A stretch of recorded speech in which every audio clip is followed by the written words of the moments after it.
우리가 읽고 있는 누가복음 1장의 말씀은 이제 이 앞부분에는 마리아에게 천사 가브리엘이 나타나서 이제 아이를 잉태했다는 그런 소식을 전하게 됩니다.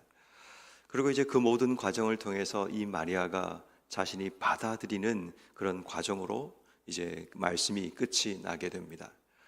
그리고 그 말씀 가운데 36절 말씀에 보면 내 친족인 엘리사벳도 임신하지 못하는 여인이었지만 임신하게 되었다는 그 말씀을 전해주게 되었고, 그 말씀을 들었던 마리아가 오늘 성경 말씀 39절에 일어나 빨리 산골로 가서 유대 한 동네에 있는 엘리사벳을 찾아가게 되는 그런 장면이 나타나게 됩니다. 우리가 주목해야 될 것은 뭐냐 하면 예수, 다시 말해 이 땅에 태어나실 구주를 마음속에 품고 있던, 자신의 복중에 품고 있던 한 여인이 다른 한 여인을 찾아갔을 때 일어났던 그 사건을 주목해야 합니다. 다시 말해 이 땅 속에 예수를 품고 사는 우리가 방문하고 찾아가고 만났던 사람들에게 어떤 영향력을 미치는가를 우리가 돌아보면서 올 하루 우리가 하나님께 결단하고 기도해야 될 중요한 기도 제목이 바로 여기에 있습니다. 예수를 품은 우리가 들어가는 곳마다, 만나는 곳마다 이와 같은 하나님의 역사가 일어나기를, 우리가 이 마리아 같은 그런 마음으로 이 땅의 삶을 살아가기를 기도하며 우리가 이 말씀을 집중하게 되면 올 하루 우리가 이 말씀을 읽고 어떻게 살아가야 되는가를 조금 더 구체적으로 알 수 있게 됩니다. 오늘 보면 40절 말씀에 보면 무난이라는 단어가 등장하고 41절 말씀에도 마리아가 무난함을 드러내 44절 말씀에도 보라 내 무난하는 소리가 라는 단어가 계속 반복해서 쓰여지게 됩니다. 무난하는 이 마리아를 통해서 엘리사벳에게 일어났던 그 놀라운 변화와 그 일어났던 그 복중의 아이에게 일어났던 그 모습을 소개하고 있는데, 오늘 보면 41절 말씀에 보니까 엘리사벳이 마리아가 무난함을 들을 때 아이가 복중에서 뛰기 시작합니다. 그리고 그 뒤에 보니까 엘리사벳이 성령의 충만함을 받게 됩니다. 그리고 42절 말씀에 보니까 큰 소리로 여자 중에 내가 복이 있으며 내 태중의 아이도 복이 있다고 축복하는 내용이 등장하게 됩니다. 그리고 43절 말씀에 내 주의 어머니가 내게 나온다 라고 이 마리아에 대해서, 마리아가 지금 품고 있는 이 아이가 누군가를 그의 입을 통해 다시 한번 마리아에게 들려주는 그런 일들이 일어나게 됩니다. 그리고 45절 말씀에 주께서 하신 말씀이 반드시 이루어지리라 하신 말씀을 받은 여자에게 복이 있도다. 다시 말해 말씀하신 그 말씀이 그대로 이루어진다는 그 놀라운 언약을 다시 한번 그에게 되새겨주는 그런 내용이 등장하게 됩니다. 구주를 품고 있는 한 여인이 다른 사람을 만났을 때, 무난했을 때 일어났던 놀라운 결과는 상대방도 그의 마음이, 그 속에 있는 아이가 뛰놀기 시작하고 성령의 충만함이 그 속에 일어나게 되고 그 구주를 품고 있는 그 여인을 아는 지혜가 주어지게 되고, 그래서 그의 입을 통해 축복하게 되는 그런 일들이 일어나게 됩니다. 다시 말해 예수를 품고 살아가는 우리가 누군가를 무난하고 누군가를 만나고 누군가와 함께 했을 때 일어나는 이 파급 효과도, 또 그 영향력도 이와 같아야 한다는 거죠. 다시 말해 예수를 품고 사는 우리가 가는 곳마다, 우리가 만나는 사람마다, 우리가 들어가는 지역마다 하나님의 역사가, 우리가 알지 못했던 놀라운 하나님의 성령의 역사가 일어나는 그런 일들이 되어서 어떤 한 영혼의 인생에 새로운 가슴뛰임이 시작되고 그의 인생 가운데 성령께서 역사하시는 하나님의 은혜가 주어지고 예수를 통해 그의 인생 가운데 지혜를 얻게 되고 그의 입이 축복하는 자로 바뀌어지는 그런 놀라운 일들이 오늘 우리가 만나는 사람에게, 우리가 들어가는 곳마다 일어날 수 있기를 우리가 기도해야 하는 겁니다. 여러분, 우리가 이 성탄절을 맞이하며 이 마리아라는 이 여인, 아마도 지금 자기 스스로는 그 자기 속에 있는 아기 예수를 느끼는지는 모르겠습니다.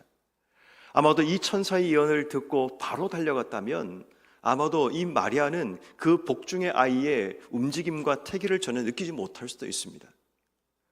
그럼에도 불구하고 아이를 품고 있는 이 아이가, 이 여인이 아마도 그때 나이로 따지면 아주 15세, 16세, 12세부터 15세 정도 되는 아주 어린 나이에 그 여성이었을 겁니다.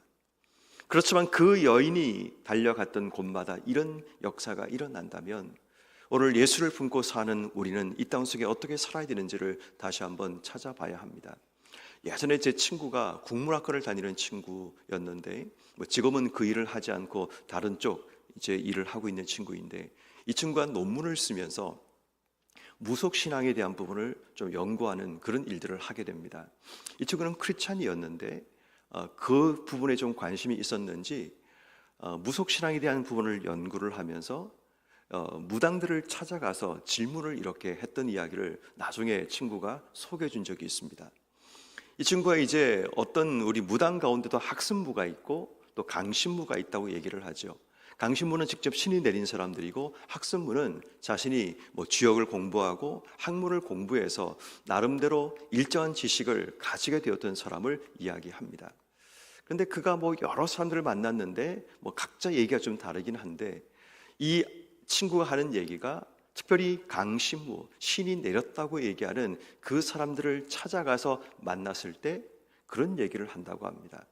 그러니까 다시 말해 이 친구가 이렇게 질문합니다. 당신들은 왜 예수 믿는 사람이 오는 것을 불편해하고 싫어하냐라고 질문을 했더니, 어떤 사람들은 우린 불편하지 않다라고 얘기하는 사람들도 있다는 겁니다. 그런데 직접 신이 내렸다는 그 사람들이 하는 얘기가, 우리가 모시는 신은 조무래기 잡신들인데 당신들이 모시는 신은 너무 큰 신이어서 우리가 맞이할 수가 없다, 두렵다라는 이야기를 했다는 그 이야기를 저에게 해주었습니다. 저는 그 말이 참 마음속에 크게 와닿았습니다. 그럴 수 있겠구나. 그들이 섬기는 신은 애기동자, 장군, 이 정도의 세상적인 그런 모습으로 섬겼는데, 하늘과 땅을 주관하시는 바로 예수 그리스도를 품었던 그 자들이 그 점집에 가니까 점괘가 나오지 않는다는 그 말이 그제서야 제가 이해가 되었던 겁니다. 마찬가지로 여러분, 우리가 예수를 품고 이 땅의 삶을 살아간다면, 예수를 품고 우리가 어떤 곳에 무난하고 들어간다면, 적어도 우리가 들어가는 곳에서는 하나님의 역사가 일어나야 하는 겁니다. 여러분, 우리가 지나가는 세상의 점집들도 얼마나 많이 있습니까? 또 이 땅에 부주한 것들이 얼마나 많이 있습니까? 예수를 품고 사는 우리가 지나가는 그 영역이 그냥 지나가는 것이 아니라 우리의 마음속에는 예수 이름으로 그 땅을 향해, 그 지역을 향해 선포하는 지혜가 필요합니다. 이곳은 하나님의 땅인데, 하나님의 영역인데, 하나님의 나라인데, 악한 것들이 지배하고 있는 그 땅을 지나갈 때 그냥 지나가는 것이 아니라 예수를 품고 있는 우리는 그 땅 속에 예수 이름으로 이 땅이 하나님 나라가 되기를 우리가 선포하는 그런 선포가 필요한 겁니다. 예전에 제가 있던 그 은평구 쪽에는 이 종로 쪽에 있던 점집들이 거의 그쪽으로 많이 옮겨왔습니다. 특히 불광역 주변으로 걸어가다 보면 거의 깃발들이 다 달려 있습니다. 그것을 지나갈 때마다 성도들에게 늘 했던 얘기가 이겁니다. 그냥 지나가지 마십시오. 꼭 그 지역을 지나갈 때 이곳은 하나님의 땅이기 때문에 악한 것들은 무너지고 그들의 점괘가 사라지는 하나님의 능력을 달라고 기도하라고 그렇게 얘기를 하고 보내었습니다. 그래서 저희 교회 밑에도 내려가다 보면 점집이 가까운 곳에 있었습니다. 그런데 어느 순간 그 점집 하나가 사라진 것을 보게 되었습니다. 물론 저희들의 기도 때문인지는 모르겠지만 늘 우리가 지나갈 때마다 그렇게 기도하라고 얘기했던 그 말씀이 기억이 났습니다. 여러분, 때로는 우리가 살아가는 삶의 자리에서 집에도 어떤 물건들이 있을 수 있고 또 우리가 아는 어떤 직장이나 회사에도 그런 것들이 있을 수 있습니다.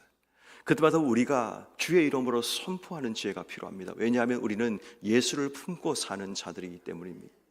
예수를 품는 자가 들어가는 곳마다 놀라운 하나님의 능력과 은혜가 일어난다는 사실을 믿는다면 우린 그냥 지나가지만 그들 입장에서는 그냥 지나가는 것이 아니라 두렵고 무서운 하나님이 우리에게 온다는 사실을 기억해야 됩니다. 그러므로 오늘 마리아처럼 예수를 품고 있는 우리가 지나가는 곳마다 하나님의 뛰놀게 하시는 은혜가, 성령의 충만하심, 치우심의 은혜가, 그리고 그들의 입을 통해 우리가 누구인가가 드러나는 놀라운 하나님의 기적이 일어나기를 기도하는 이런 모두가 되기를 주 이름으로 축원합니다.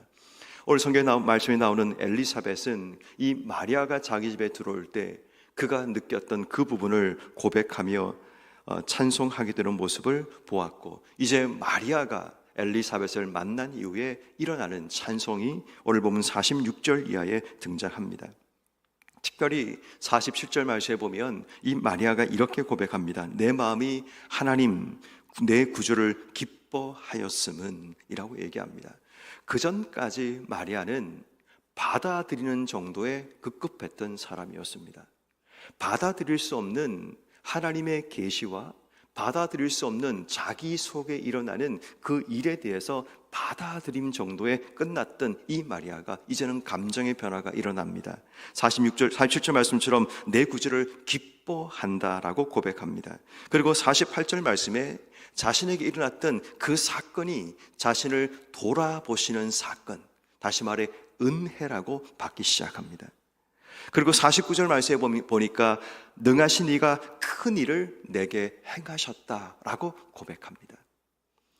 이 만남이 일어나기 전까지는 주의 말씀대로 이루어진다는 받아들임 정도로 끝났던 이 마리아의 인생이 엘리사벳을 만난 이후에 그의 마음속에 기쁨이 생기기 시작했고, 그의 삶에 하나님의 은혜로 받기 시작했고, 이 일이 하나님께서 내게 행하시는 큰 일로 받기 시작하면서 하나님을 찬송하는 내용이 그 이후에 등장하게 됩니다. 다시 말해 우리 인생에 누구를 만나느냐에 따라서 우리 인생이 달라질 수 있다는 것을 이야기합니다. 내가 만났던 누군가를 통해 내 삶에 그냥 불확실했던 확신이, 그 믿음들이 확신으로 바뀌어지게 되고, 그 만남을 통해서 내 마음속에 기쁨과 하나님의 은혜를 기억하는 그런 역사가 일어난다면, 오늘 우리가 하나님께 기도해야 될 또 한 가지 기도 제목은 우리에게 만남의 은혜를 주시기를 기도해야 됩니다. 무난했던 그 만남이 오늘 성경 말씀 50절을 보니까 석 달쯤 함께 있을 수 있는 그 만남이 우리의 인생과 우리의 미래를 바꿀 수 있는 그런 은혜가 되기를 우린 기도해야 됩니다.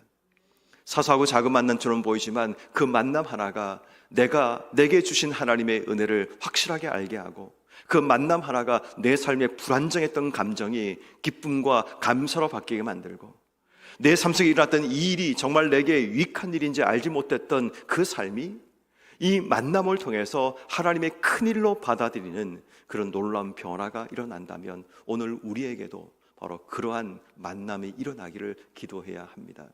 결국 여러분, 우리 인생은 하나님의 뜻을 처음에는 제대로 잘 이해하지 못합니다.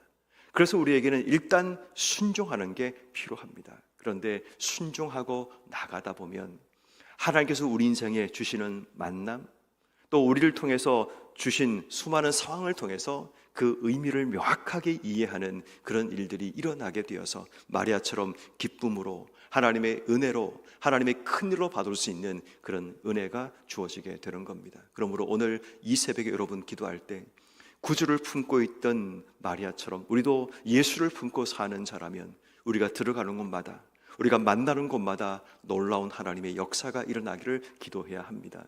그리고 뿐만 아니라 오늘도 우리가 함께하고 만나는 자를 통해 서로에게 시너지가 되고 유익이 되고 기쁨이 되는 그런 하나님의 은혜가 주시기를, 더 나아가서 오늘도 내가 일단 순종하고 나가는 그 삶에 하나님께서 부으시는 깨달음과 이해되는 그런 은혜를 우리의 삶 속에 주셔서 오늘도 이전에 미처 알지 못했고 순종만 했을 뿐인데 그 순종이 우리에게 은혜가 되고 능력이 되는 귀하고 복된 하루의 삶이 되게 해주시기를 기도하는 이런 모두가 되기를 주의 이름으로 축원합니다.